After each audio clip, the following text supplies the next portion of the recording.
I'll start off, what I'm going to try to do, that hopefully will be helpful to you, is not tell you how to do what you want to do or how to succeed at that. I'm going to tell you why you're excited to be here and why you're going to be excited to succeed. And we're talking about technology, the technology sector, and supply chains in the technology sector, and financing of supply chains in the technology sector. I've got 3 key messages here. You should be excited about growth, secular growth. There's some great secular growth. We're entering the next decade of growth. This is cool. Secondly, you should be excited about growth. We're coming down out of a down cycle. We think things are going to go whoosh upwards. You've got to be ready. There'll be great advantages to the people who will be ready. There's a lot of controversy about whether this will happen. Again, I'm happy to tell you about the arguments we have in our own group about whether we're going into a recession, we're not going into recession, the world's going to end, the world's not going to end. Lots of questions, and that's going to affect you. It's going to affect the supply chains, it's going to affect how they operate and how they should operate, what risks they should avoid. I'll tell you the risk that I'm most concerned about. I'm most concerned about being too pessimistic. If you're too pessimistic when things start going again, you miss something. But nevertheless, one doesn't want to be too optimistic as well. The third thing I'm going to touch on briefly, but again, this is more a set of questions for all of you, is what will change? We're coming out of a pandemic. Is there something different going forward where we need to do different things differently than we did in the past? Right, so here on this slide is a table of growth. And I want to point out, first I actually want to point out the past. I'm going to tell you all about the past. Look at the column 2020, okay? The globe, the world, guess what? There was a pandemic in 2020. Global GDP, first line, global GDP shrank 3%. Isn't that fascinating? When the global GDP shrank, which is a very, very unusual situation, semiconductors grew 7%. PCs, everyone knows PCs never grow. PCs grew 14%. Chip equipment grew 20%. Servers grew. Now, what folks said at the time is, okay, pandemic, something special, everyone's shut up at home, everyone's working from home, so they're all running out to buy a PC. If that's the case, why, as we began to get past the pandemic, it was the very first stages, but look at the column in 2021. Why was semiconductors up 25% year over year and PCs growing at 14% year over year? Now, who in 2021 started working from home and said, I need a PC? The reason I'm emphasizing this, 2021 was a year of phenomenal tech growth. Look at all those lines in tech, how it grew. There's something special about technology. This is enabling things that we will need to do in the future. After a long period of some things not having much growth, I think we're seeing the beginning of that growth pick up. Now, the sad thing, of course, is in 2022, coming into 2023, 2022, we saw things turn down again. Well, war in Ukraine that nobody really expected, plus, hey, COVID wasn't completely past, we had China shutdown. So now we see actually the whiplash of technology. If you have a long supply chain, and you have a complicated supply chain, if things soften incrementally, you get an inventory squeeze out, right? You get an inventory squeeze out, everything slows down. Actually, everything goes way below consumption.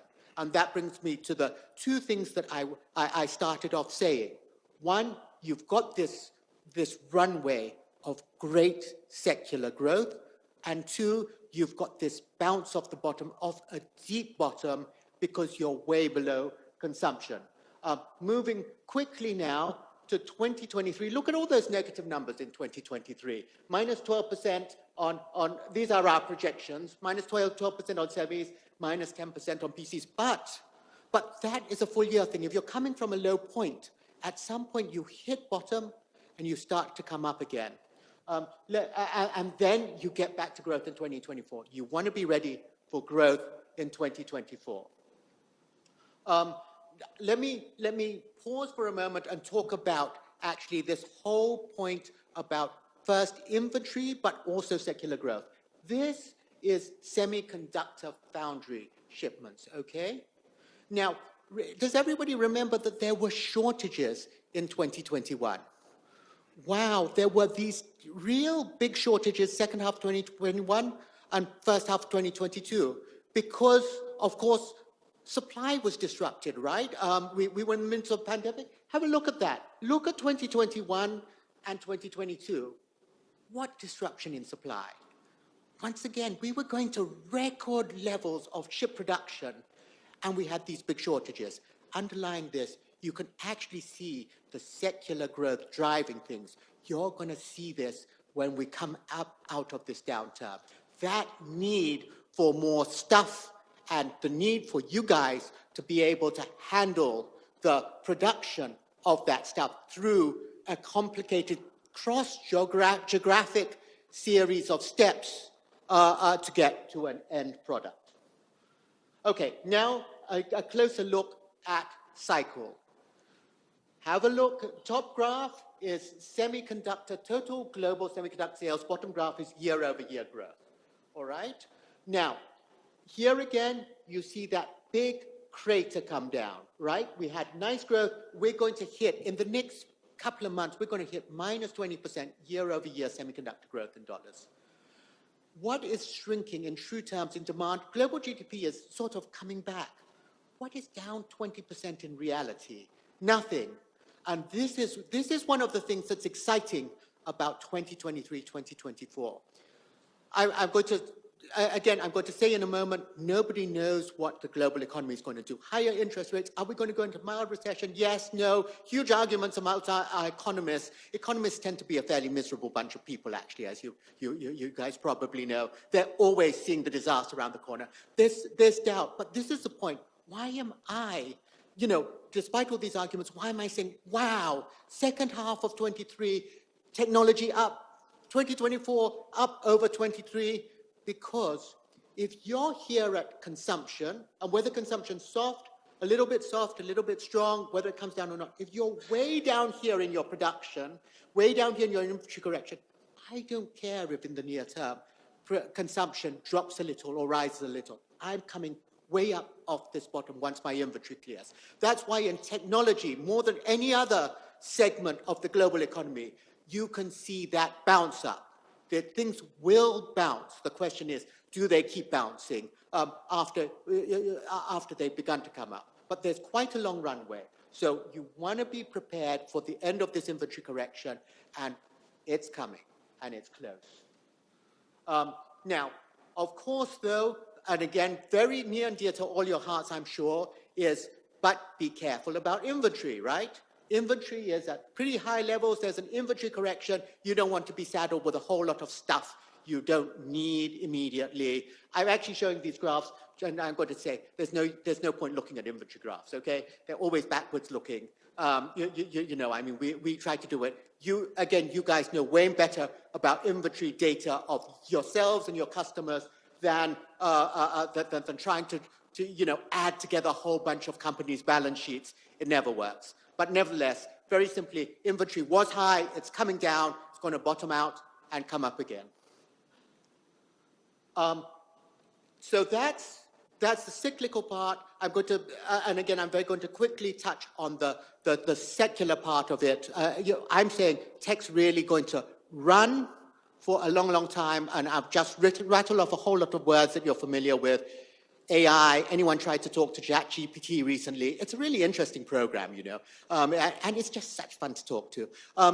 There's AI, there's IoT, there's autonomous driving, there are electric vehicles, there are all of these drivers, and they're driven by technology. Here, I'm showing an example of technology, chip technology. Look at the TSMC price graph. Now, that's not inflation, incidentally. Those prices rising on the top left-hand graph. What that is things are getting more difficult, and nobody knows how to do it. Look at the bottom graph. that semi-equipment divided by chip sales, things are getting more expensive because nobody knows how to do it. The reason I'm actually touching on this graph here is this is the last thing that thought I'm going to leave you with, which is looking forward, looking over the next 10 to 20 years. Is there something that is going to be different? I don't know, but one of the things that we have to ask ourselves today is, what about US-China, right? Because that's something that's going to make potentially a huge change in the technology supply chain. If there are, we know that there are technology constraints on shipment of technology into China at the moment from the US, and that's got to do with chip technology. This is the target of those constraints, to stop leading edge chip technology capability going into China. There's also the other side of it, which is there's effort to bring that into the US, that chip technology. So you've got the chip technology export restrictions to China and the CHIPS Act in the US. This is important. Where do your components get made? What restrictions are there going to be in terms of key components going from one place to another? Where do they get assembled? And, and where do the final products get sold? Big long-term implications. Maybe the pendulum swings back and forward. Maybe everyone's best friends in the next year, 2 years. I don't know. But we need to be prepared for both contingencies, things getting better, things getting worse. Let me talk about the most extreme case.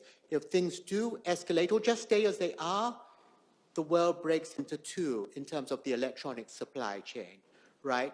And then you get you get duplication of electronic supply chain. Now here, at this point in the talk, I'm just going to give you questions. Every one of your companies will have different answers or different working answers. We don't know the answer, but are there going to be multiple supply chains? Where are the geographies that you're going to need to deal with? This comes into that whole question of financing. What currencies do you need to be in? What trade barriers you have to deal with, and so on and so forth. So what is going to happen with that? So that is something to ask about. What these implications are of the current geopolitical scenario. That's the first thing. The second thing I want to ask is, are there any changes? So there are changes, potential changes because of geopolitical. Are there any changes because of pandemic? Now, people were saying supply shortages. Everyone learned their problem, the problem of not having enough inventory. Is the supply chain going to carry higher inventory? Again, you know your answers better than I. I'll give you my answer. Probably not. Shortages come, shortages go. The electronics has been around for a long, long time. People have already done their best in terms of the ideal level of inventories, except in one place potentially, which is the automotive supply chain. That's one place where we may see higher inventory stacked through the supply chain, but probably not in the other areas. The last thing I want to talk about, to point out in terms of supply chain, I said I was excited about long-term growth, about technology, about the future. I am, but in all fairness, this particular issue that I brought up, which is the question of technology barriers and global trade difficulties, could lead, if it's really carried out to its extreme and the world breaks into two, you lose global standards and compatibility. For 40, 50 years in electronics, we benefited from globalization. We've benefited from one standard. All PCs work on x86 chips. You have Microsoft, Windows. You have a single standard.